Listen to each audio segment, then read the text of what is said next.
Welcome to the Emerging Minds podcast.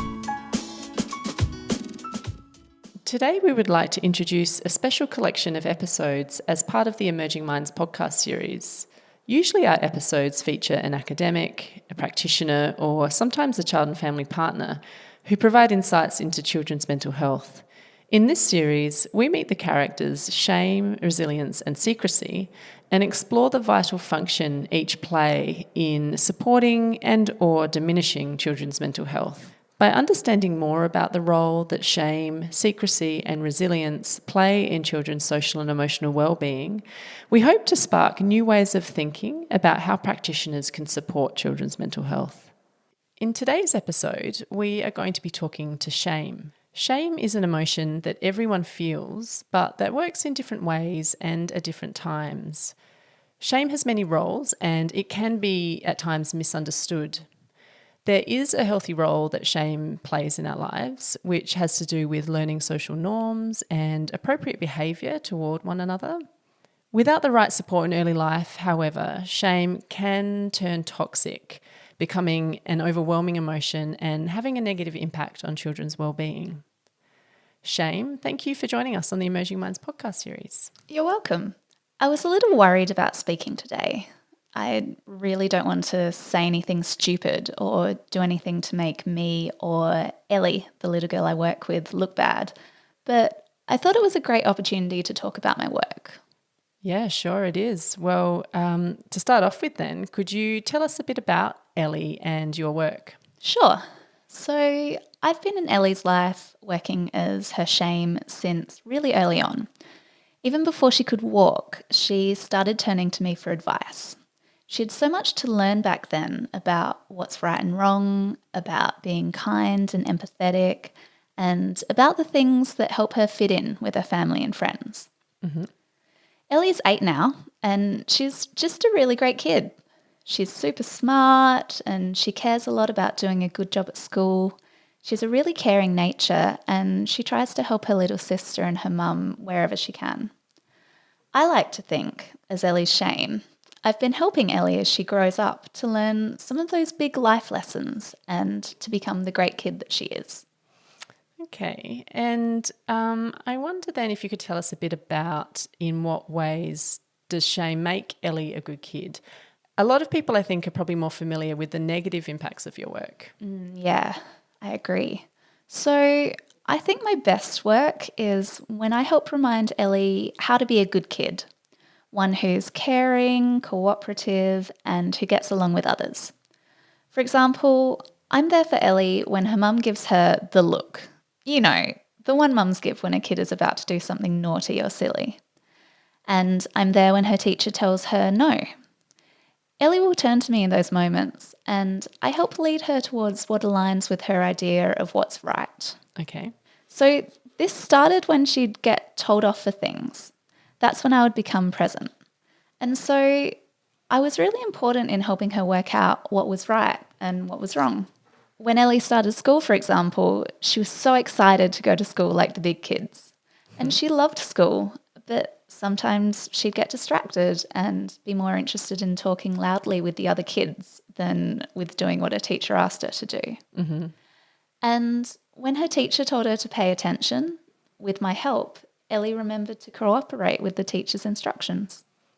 Okay, I see. And so when Ellie started school, did you ever get in the way of her making friends or maintaining friendships? How did that work? Actually, I helped her to make new friends.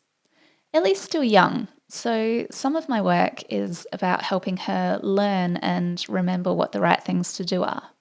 The social norms, the things that people around her accept, the things she receives praise for, and the things that align with the feeling of being a good kid.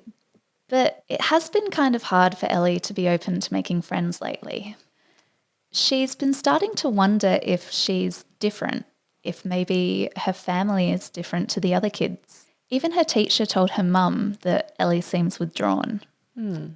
She doesn't talk about this or about what happens at her house with anyone. Even when her teacher sometimes asks Ellie if she's okay, she turns to me first for advice, and I remind her that she doesn't want to be different like this or to look bad, So maybe she shouldn't say anything. Okay. Ellie's not sure if the other kids would even want to be friends with someone like her. So it's sometimes easier for Ellie to just sit by herself or not to engage much with the others. Okay. So I'm wondering what makes Ellie think that the other kids don't want to be her friend. I mean, she sounds like a great kid. At home, Ellie overhears things, like the way her dad insults her mum and tells her mum how stupid she is and lists all the things she's bad at. And sometimes she sees how her dad pushes and hurts her mum. Okay. When Ellie's dad is really angry, Ellie will call on me and she'll wonder what she's done to make him angry. That's when I become very big in her life. Sometimes her dad will say things to Ellie about how annoying she is to have around, how she's a baby that can't go 5 minutes without bothering her mum. That's when Ellie desperately turns to me to find all of the things that she's doing wrong. Whenever her dad speaks like this, guilt and self-blame also become really loud. Sometimes her dad doesn't even need to be around for guilt and self-blame to start pushing Ellie around, reminding her of all the things that she does to make her parents' lives harder and to make her dad angry. It sounds really stressful. So how long do you stick around for when Ellie's feeling like this? It used to be that I'd just pop in and give Ellie little reminders about whether or not she should be doing some of the things she does. But lately, when her dad's been angry, I'm usually at the forefront of Ellie's mind. Ellie always wants to be close to her mum. She stays near her all the time and sometimes begs not to go to school so she can stay home with her. Or Ellie will want to sleep in the bed with her mum or her sister at night. That's when Ellie's dad will make a comment about Ellie acting like a baby and always getting in the way and annoying everyone. Okay. When that happens, I can stay around for days repeating the words Ellie's dad might use about what's wrong with her, staying around even when she hasn't specifically called on me. And then, again with self-blame and guilt too, together we start echoing her dad's words that if Ellie was different, or if she didn't take up so much of her mum's time or be so annoying, then maybe her dad wouldn't be so mad. Okay. And so how does this affect Ellie? Does she act differently on the days when you're around like this? Yeah, the ongoing violence and abuse at Ellie's house mean she's living with a lot of fear and uncertainty. When she can't understand things around her and she feels like maybe something is wrong with her or her family, she's not really herself.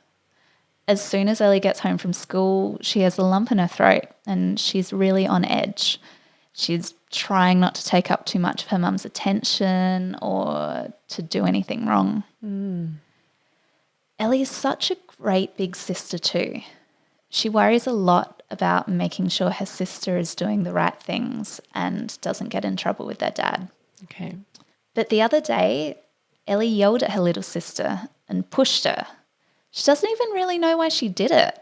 I mean, she didn't get much sleep the night before because her dad was really loud and angry, and her sister wasn't letting her play with her favourite toy.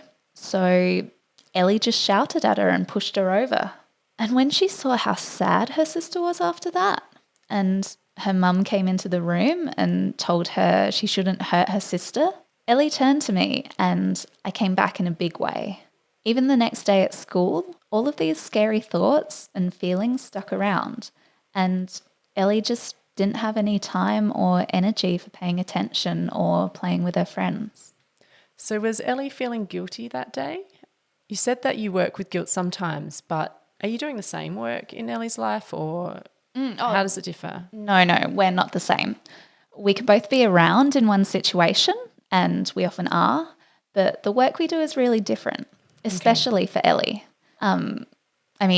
Ellie listens to me so much more than guilt. Guilt reminds Ellie about the things she does wrong, like I do. But what I do is remind her how the things she does are about who she is as a person. Like when Ellie pushed her sister, she turned to guilt too and guilt told her that her actions made her sister cry and that she should feel bad about pushing her. And then she turned to me, and I reminded Ellie that she's been doing lots of bad things lately and that she always seems to make people around her sad or mad, and that she should feel bad about the person she's becoming. It does sound like you've been busy and in Ellie's life quite a lot lately. So I'm wondering, are there any times when you're not so busy? Yeah, so sometimes when Ellie's grandma comes over, she lives out of town, but she comes to visit a few days every now and then. And when she's here, Ellie's dad isn't around so much. He'll kind of make himself scarce. Ellie's grandma is really good at noticing Ellie, how much she's growing and how well her reading's going. She loves Ellie's paintings too. Her grandma is just completely blown away by how good Ellie is at art. Right. Ellie's grandma tells her how much she loves a picture Ellie drew of them. She noticed when Ellie helped her sister pick up her toys from the floor the last time she came to visit. And when her grandma tells her these things, Ellie really believes them. She really trusts her grandma. So, yeah, on those days, I don't really have much to do, actually. Okay. Well, it kind of sounds like there are a lot of emotions in Ellie's life and that they're working with her all the time. So I'm wondering, what is it like working with trust? I don't do a lot of work with trust at the moment. Not much at all, really. I guess things that make me and trust busy can be different, mainly because of Ellie's self-confidence. When I'm around a lot and Ellie is calling on me more and more, her confidence is really depleted. Okay. And trust isn't a very strong feeling for Ellie then.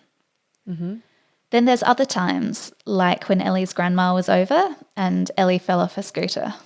She grazed her leg and her sister and some other people saw.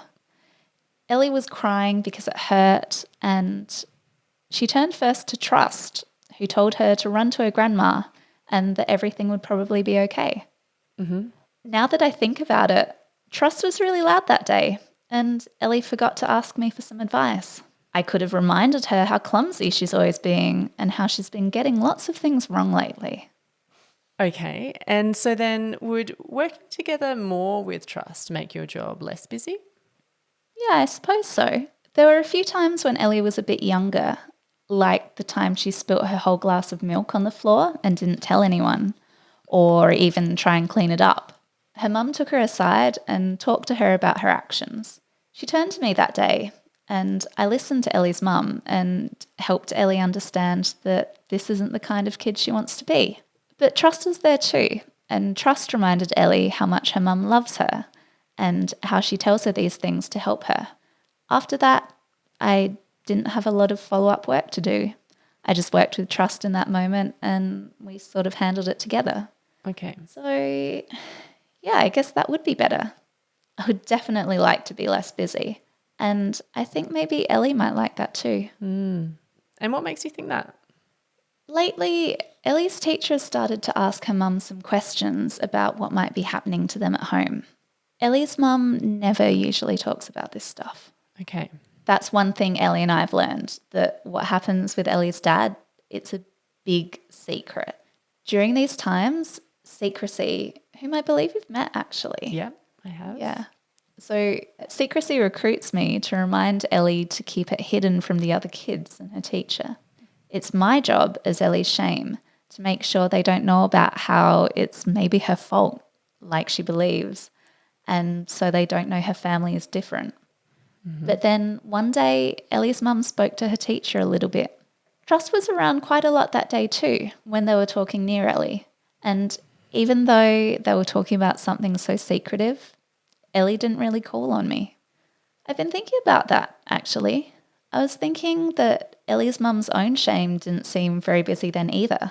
Ellie learns so much from her mum, so maybe that's why she didn't ask my advice that day. But Ellie's teacher and her mum didn't say anything about Ellie's behaviour making her dad mad, and that made her feel like someone could understand what's happening for her and her family, and that maybe she doesn't need to feel so much shame about it.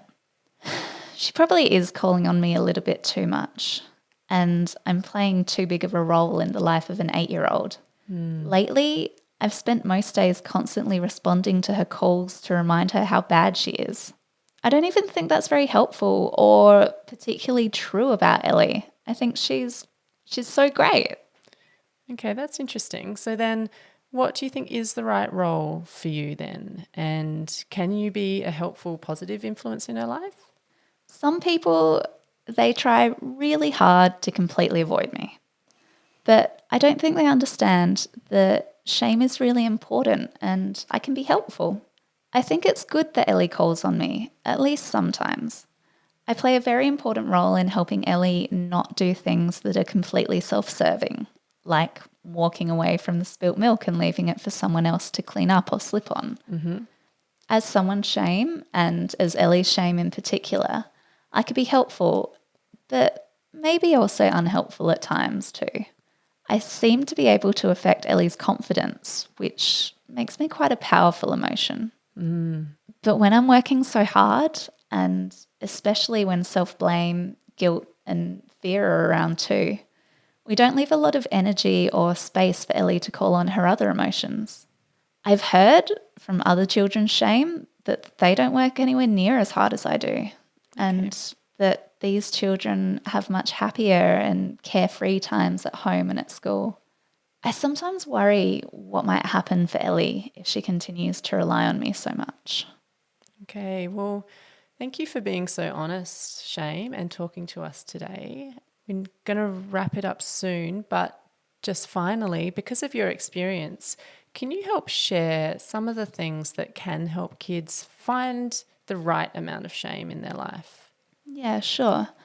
So for Ellie, I think some of the most impactful things that keep me at bay and help stop me from being so busy, help me to work in a healthy way, are things like having trusted and supportive adults in her life, like Ellie's grandma, for example. And having the adults in her life keep their focus on Ellie and on her strengths. So when Ellie's mum is disciplining her, it really helps when she keeps the focus on what Ellie's done rather than making it about who she is as a person. And also when she encourages Ellie to talk about her emotions, about what she's feeling and thinking. And I guess the last thing is talking about those big secrets like family and domestic violence, mental health, trauma, not letting kids like Ellie fill in the blanks themselves. Okay. Well, thank you for sharing that, Shame. I think that's really insightful, and thank you very much for your time today. No problem, Soph. Thanks for having me. Visit our website at www.emergingminds.com.au to access a range of resources to assist your practice. Brought to you by the National Workforce Centre for Child Mental Health, led by Emerging Minds. The National Workforce Centre for Child Mental Health is funded by the Australian Government Department of Health under the National Support for Child and Youth Mental Health Program.